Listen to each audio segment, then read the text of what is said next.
Well, thanks for the opportunity to speak in California. I originally grew up in Beijing, but I didn't fly from Beijing this morning. I flew in from Boston. So I've been a medtech veteran for 20 plus years. Today I'm going to talk about the turnkey solutions for the China medtech market. And as Dan introduced, I'm Grace Fu Palma. I'm the CEO of China Med Device. So, where's the clicker? Oh, that would be magical. Oh, good. Now it's working. So what does four turnkey solutions mean to everybody? When you have a product, either prototype or a company, what do you think about for the turnkeys? It's especially when you're the beginning stage company. The first thing you think about in our medical world is regulatory. Without regulatory approval, you can't do anything. So the first key thing is we provide is for China services, the regulatory service. A regulatory service, when I first started in this industry, I grew up on the east side of Beijing, I biked to the west side of Beijing, and the US can export an oncology system without any registration. And the hospitals would just line up to buy the ultrasound system. That's the good olden days in the 90s. That's when I was just graduating.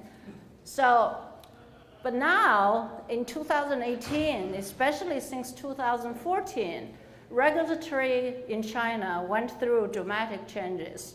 It was no longer so easy. Some paperwork, like a secretary can do the regulatory approval process. But now you need technical, you need to be clinical, and you need to be regulatory.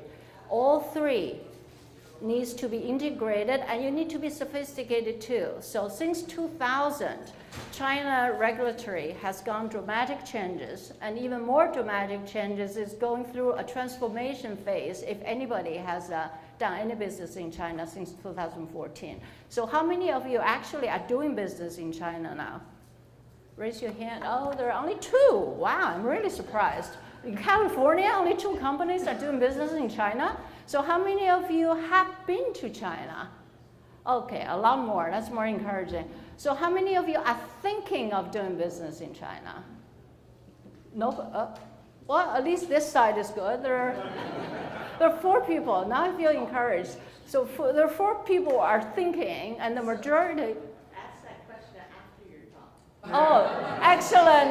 Excellent suggestion. I'll ask this question after I talk. So regulatory is a key step. So like FDA, CFDA is learning a lot from FDA. And complete product cycle from beginning, registration, to post-market. And post-market in China, anybody regulatory, before I'm getting too lingo here. Okay, only 2 regulatory people. So I'll try not over there. Okay, not a few people are regulatory. So post-market in China, if you think about it, like the FDA inspection, the auditing, compliance for post-market in China is Wild Wild West. If you think about the US Wild Wild West movie, that's how China is still today for the post-market. And this year there are more and more stipulation, but it's still, post-market is still wild. But pre-market RA is getting very strict and very tough. I would say now probably is the toughest market for pre-market approval globally. So I'll talk a little bit about regulatory, and then the other key access is, earlier we talked about reimbursement. In China, reimbursement is very different. I will talk a little bit about reimbursement. And also, you need to understand the market. You know, there was an Australia speaker earlier, how big China is. Australia, the whole country, is smaller than the city I grew up, Beijing. The population of Beijing is bigger than the entire population of Australia. So that's where the opportunity is. And lastly, you have regulatory approval, you have a gigantic market, and your product is going to get paid by the hospital, the government. And you need to have the distribution and partner, right, to sell your product. So that's the perspective of what I mean when I say full service provider, from your registration to the end. We want you to make sure you'll make money and be successful in China. So that's a little bit about me. I'm the CEO. I'm based in Boston, but I go back and forth. In our Boston office, we have 7 people. In our Beijing office, we have over 20 employees, and Tony is the CEO. Both of us have extensive experience in the medtech market. My first job was doing a joint venture for Hewlett-Packard Medical that's in the mid-90s.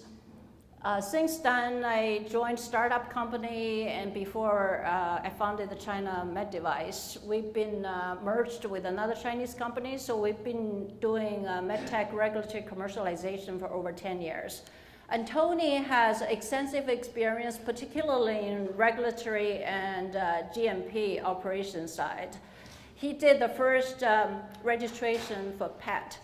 Everybody knows PET, right? So he did that for the first Chinese one.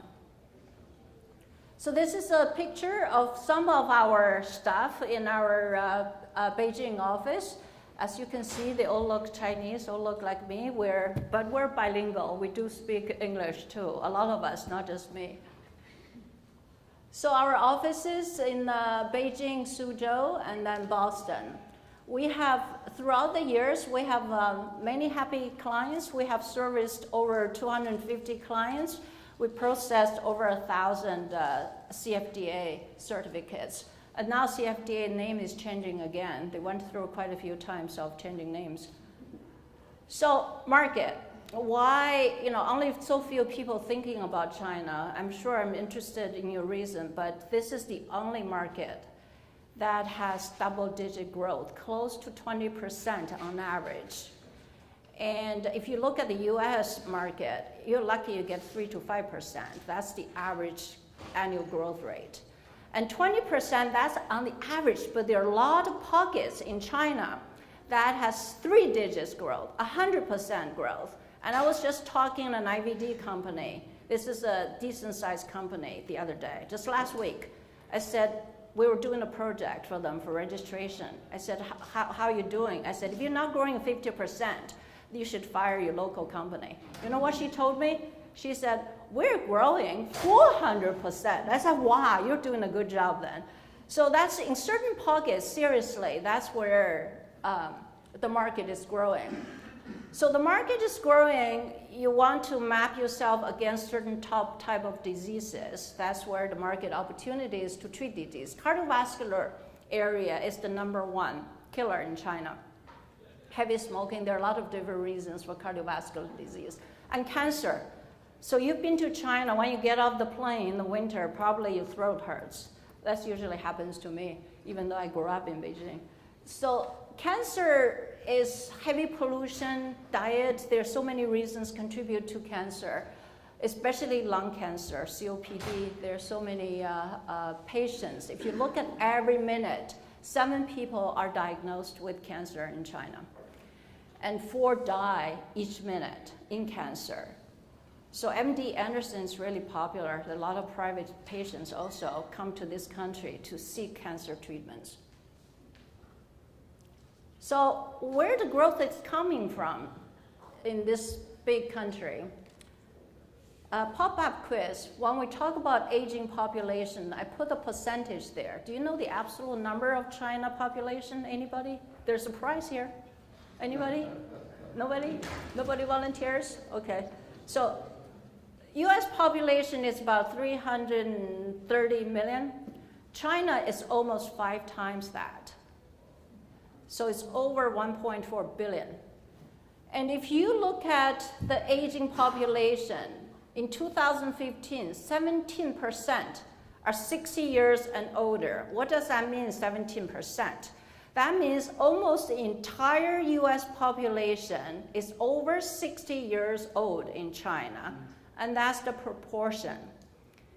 And so in the aging population, any product there, that's a huge market. And then if you think about proportional-wise, babies, the neonates, everybody puts our love and money, especially Chinese. Like I'm Chinese parents, so they think about me like a tiger mom. But also we put so much effort to our kids. That's very different. newborns in China each year is over 22 million now with the two kids per couple now. Before it's one kid per couple. So a US baby born each year is 4 million. So it's 5 times more. So that's where you see the market potential. This is going back. So in addition to the population size, the population has to have money, right? If you look at in the past 15 years, since when you think your paycheck has increased in 14 years, tripled? I bet nobody does unless you're in the entrepreneur or something, right? So in China, on average, everybody's paycheck has more than tripled in the past 10 years or so. In addition to the income, and also the government is increasing their spending. In the past 6 years, the government spent over 300% versus 6 years ago. So the government putting a lot of money, also the private pay. So there's huge amount of money. And then the economy has been growing. The GDP in China, if you look at it, it's over 7% year after year for the past 20 years. And with all this growth, and it comes with also the reform of healthcare. And if you think US, the code, the reimbursement system is DRG, that's during Hillary's days. That's the DRG were there already. But in China, we're just starting DRG. This year is the first year that there were about 130 codes being recommended under DRG. So it's still procedure based, which means there's still a lot of abuse, or there's still a lot of development in terms of how the diagnosis, especially when it's focused around device and IVDs. And the number of hospitals. And the private hospital, when I was growing up, there was no private hospital. Everything is public, everything is government owned. And there's only one brand, it's called the national brand, and there are no brands either. But now it's like with the capitalism, with the development opening up, so the private hospital were encouraged from about 5 years ago. Before 5 years, there's still no encouragement of private hospitals. So if you look at the private hospital, it's just booming, like the clinics, like Mass General, like all the big US hospitals. They're having partners, they're trying to set up hospitals in China. So if you're selling to these hospitals, why don't you want to go to China? They're in China too. So if you look at the level of hospitals, the level 3 is the largest, I keep looking at that, actually I should look at here. This is better, I just found it. So level 3 is the biggest hospital. That's the best, top of the world. And the largest level 3 hospital has 10,000 beds. And Mass General has 500 beds. So, and 3 big cities, Beijing, Guangzhou, and Shanghai. These 3 big cities concentrate close to almost 60% of the care. Because in China, there's no, you go to your family care physician. In China, there's no family care physicians. It's all hospitals, and large hospitals, and big cities. And talking about clinical CRO, that's where easily you find the patients, because they're so concentrated. You can go there and you can get a lot of different type of patients. So that's about, I just talked about the macro. The patients, the hospital providers, their size, you see they're mind-boggling, right?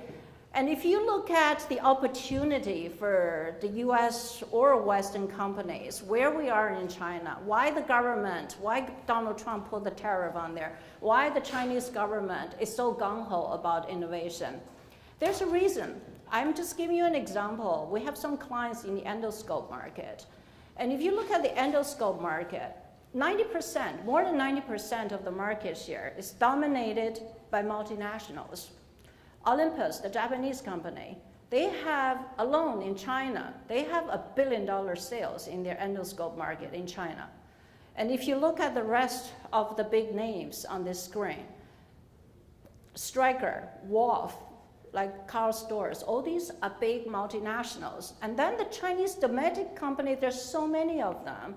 They were all concentrated in a couple of key areas, geographic areas, and they only have less than 7%. And they're probably around 20, at least easily I can name them, 20 of them.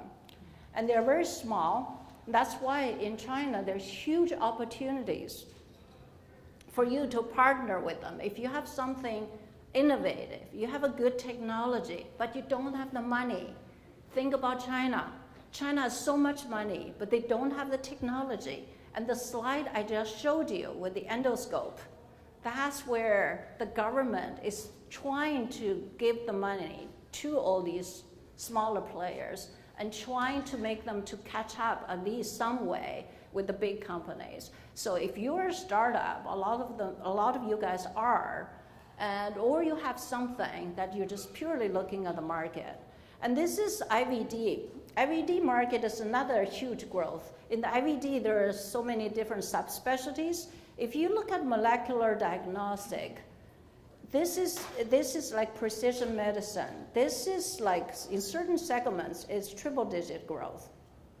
And the red indicates that's where the concentration. This is a Chinese map. Chinese map, if you think about it, looks like a rooster. So now I talked about the huge macro market.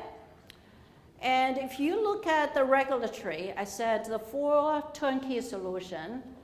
One is regulatory. That's your first step. It's like the US FDA. The FDA and the China FDA are very different. As I said, I compare the US FDA as the grandparents. They're mature, they're slow, and I think of Chinese FDA as teenagers. They're new, they're learning. There are on the device side, there are about 300 reviewers now, but a few years ago, there were only 100. So how can you train 200 reviewers just in a few years, 3 years? That's amazing, right? So that's why I say teenagers. So that's why you need people like us to help you navigate. You know, who is behind those things? What are they like? What are their capabilities? So this is only this year. I said they're going through an era of transformation. In March, the entire government restructured the CFDA in the sense of, the CFDA used to be state council, right on the state council, they're top there. But CFDA now is put under post-market ministry, so it's become a part of another group. So the name changed, the structure changed. And as things, not just the structure changed, but also a lot of the regulation policies and guidelines have changed. I highlighted a few here. If you want to do medical device registration in China, a lot of companies were frustrated in these few years with the clinical requirement. You know, I said we have so many concentrated care in 3 cities, and you have 10,000 beds, you now have these tens of, like 1 million outpatients visits. That's not uncommon in these big cities. So the clinical trial, China is chairing the international clinical trial, the whole clinical requirement, medical device clinical evaluation.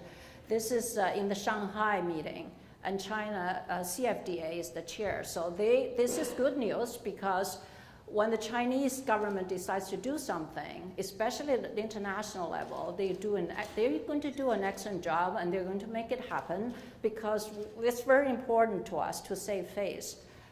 The other key thing that is happening, in addition to CFDA making improvement in the clinical area, is the domestic.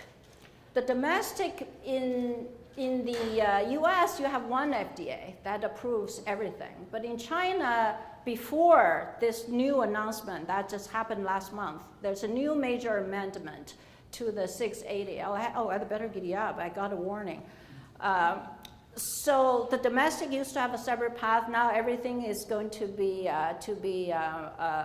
national approval. There's no domestic path anymore. And then your type testing.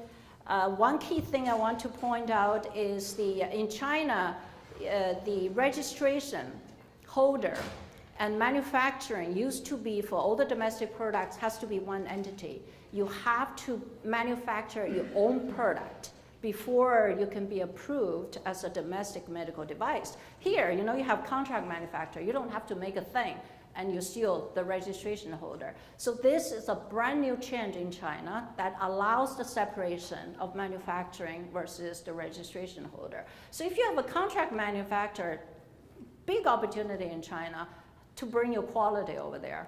So with all these changes, there's always opportunities.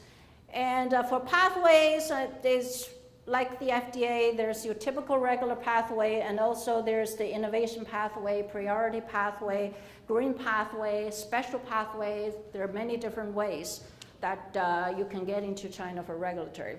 So for CFDA strategy, what we usually recommend to our clients is take a look of what your business strategy is. What is your classification? What are the clinical requirements? Are your competitors there already? If you are overseas competitor now there, how about the domestic competitors? So you should take a look of your landscape before you dive your nose into the registration process. And we've been doing this for over 10 years, and we have very strong connections with the CFDA in their review body. Last year, we hosted the CFDA face-to-face meeting.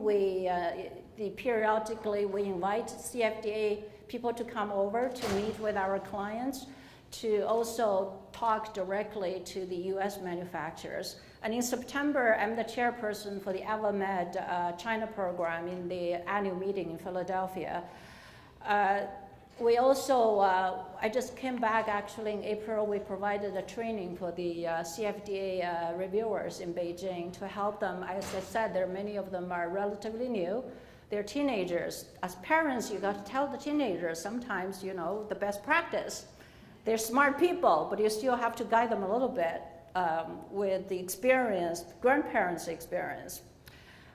So if you're interested in any of the regulatory updates, go to our website, which is ChinaMed, is at the bottom there too, ChinaMedDevice.com. We publish weekly as well as a monthly roundup for all the updates on the policy, the standards, the guideline, any recalls, any new approvals. So in a nutshell, we provide the turnkey solution for medical device and IVD. We can be your legal agent. So if you don't want to register your company, we can represent you. We can be the legal agent. And then the whole product lifecycle regulatory approval, we can help you with that. So quickly about commercial area. In China, there are over 200,000 medical device distributors. So class 2 and 3, you need to get the CFDA registration. And there are over 14,000 domestic manufacturers in China. 1,000 disappeared last year alone because of the more strict requirement by the government. So this 14,000 number is going to be smaller and smaller. And the reimbursement and tender system all changing. So it is a complex but very attractive market. And there's no one size fits all. So that's where we come in. We help you to develop customized solution. Whether you are trying to assess what's the market size for your specific product is, what are the unmet needs are, what is specific to your reimbursement, and the competitive analysis. So especially what we're strong at, I founded the Chinese American Heart Association, that's over in 2005, when there weren't that many Chinese doctors even coming over for the show. So now our society has over 500 key cardiovascular professionals, all in the healthcare, in the hospital environment. If you look at this, we have a lot of resources with the societies, with the government, different bodies to perform the primary research. because China is not very good at publishing these like registries. You know, you have CVC, you have all these US government and society have all these numbers. In China, very, very few. So that's why primary research, that's the most critical way for you to get accurate data about truly what's going on. So in the primary research area, we can do like face-to-face interviews for you. We can do the telephone interview. We conduct focus groups, as well as we host different events to help our clients. And if you're small, I saw a lot of hands was raising about funding. So China is such a big market. If you are just thinking about US to raise your money, I would suggest you look at China, because to do a quick study, just how big your market is, you know, US, of course, slow growth, right? There's market. But China is 20% growth, and the market size is a lot of segments. It's nothing smaller. So if you do a basic search, just tell you how big the China market is, and especially if this data comes from the primary interview with the key opinion leaders in China, and you just put it as few bullet points in your executive summary for your fundraising, that's very powerful, especially to the Chinese investors. JP Morgan, if you're fundraising, I'm sure everybody knows JP Morgan in January. In there were last year, there were 400 VCs and investors came to JP Morgan. In our database, we have over 100 top healthcare companies, VC companies, investment fund companies, because, you know, I don't do VC, but they keep asking me, do you have a good company to recommend? So there's so much money because China, they stopped building the building. Now, all these builders want to put the money in healthcare because they can see it's no-brainer with the population, with the growth there. So to keep you informed, not on the regulatory, but also on the market, we have also a newsletter on the different segments of the market. And I'm also regularly speaking at different events and writing for different journals. This is the end. I know I got to be kicked off soon. This is just our proven results with companies we have serviced. And just, if you don't remember anything else, just remember that we're bilingual, bicultural. We have done over 1,000 certificates with the CFDA. And thank you very much for letting me stay on the stage this long.